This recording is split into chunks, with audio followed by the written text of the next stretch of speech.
It's now January 12th, and as we all know, it marks Freddy Riley's birthday. Consequently, numerous Identity V players will play as him to complete the birthday quest. While many pro players will likely confront hunters head-on using Freddy, my approach would involve hiding in the basement or a locker if I were to play as him, attempting to avoid getting chaired. However, personally, I harbor a dislike for Freddy as a character, primarily due to his lore, which portrays him as someone who ruins the lives of others. As I delved deeper into his background, I stumbled upon some intriguing trivia about Freddy. For more details, let's explore this topic further in the upcoming video.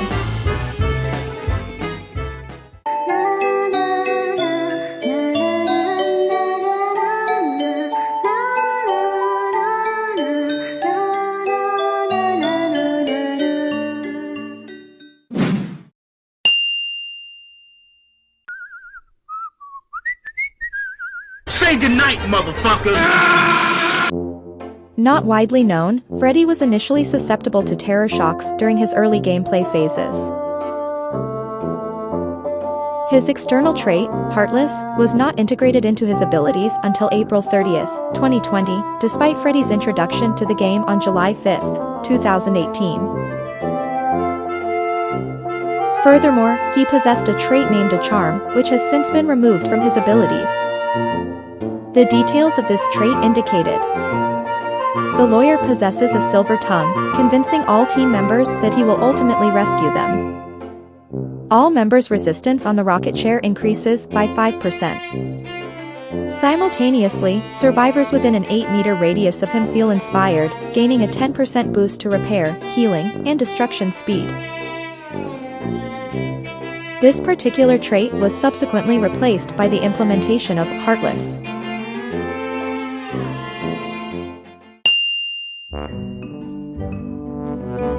During the early conceptualization of Freddy Riley, various designs were considered, one of which notably excluded him wearing glasses. The initial design variations can be viewed here.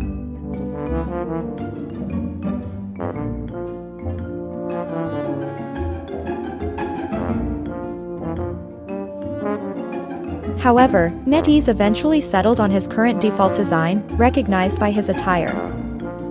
A soiled white collared shirt adorned with a red book in the left breast pocket, a loosely worn red tie, drab purple trousers with disheveled white stitching and a solitary tear on the left side. A black leather belt accessorized with a brass chain on the right side, brown loafers, and circular glasses with thick, brown frames. A newspaper page peeks out of his left pocket, revealing tears on his right forearm and waist that expose cotton stuffing. In his right hand, he holds a thin, grimy paper map unfolded like an open book.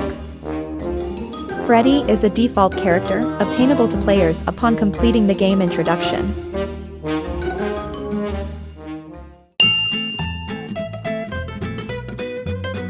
While numerous characters have already received their S-tier skins, Freddy stands as the sole character who, as of now, has yet to obtain any S-tier skin.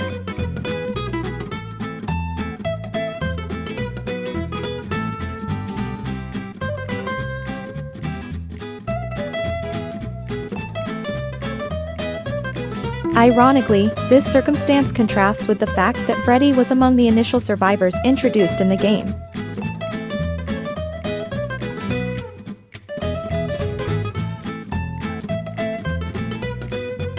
Typically, S-tier skins are released for characters with high playing rates, evident in characters like Vera, Fiona, Ada, Patricia, and even the little girl. In essence, it seems to be favoring female characters. The reason behind Freddy's lack of an S-tier skin could be attributed to his comparatively low playing rate or, in simpler terms, his lack of popularity among players.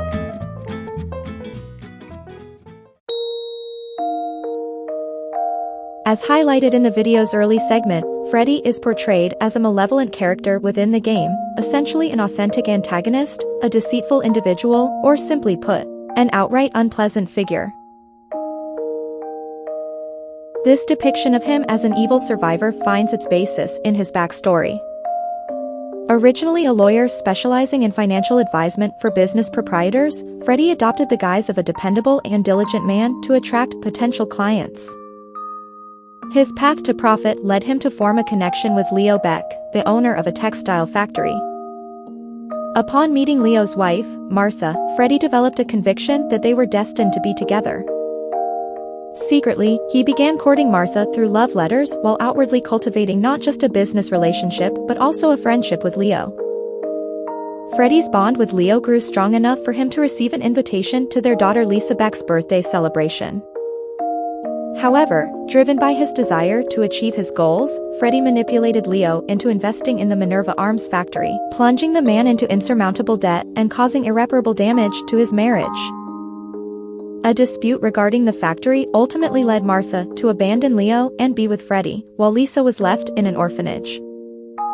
Overwhelmed by despair, Leo resorted to setting fire to the factory, leading to his tragic demise inside its walls.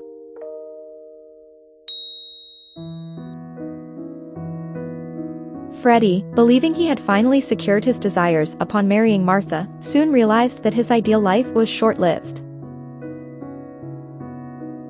Martha's pregnancy with Freddy's child, a daughter they intended to name Ansi, unraveled his deceit. The truth surfaced after the factory fire when Martha stumbled upon a newspaper article revealing that Leo had only purchased the arms factory due to Freddy's persuasion. As even the most clueless person would avoid accumulating additional debts associated with that particular factory. This revelation prompted Martha to depart for the orphanage to retrieve Lisa and rename Ansi, severing ties with Freddy. During her absence, Martha sought medical assistance from Dr. Lydia Jones at her clinic. Tragically, complications arose during surgery, leading to uncontrollable bleeding that claimed both Martha and Ansi's lives. Upon discovering his wife's tragic demise, Freddy vowed to hunt down the butcher responsible for her death, eventually finding himself embroiled in a peculiar game at the remote elitist manor in pursuit of justice.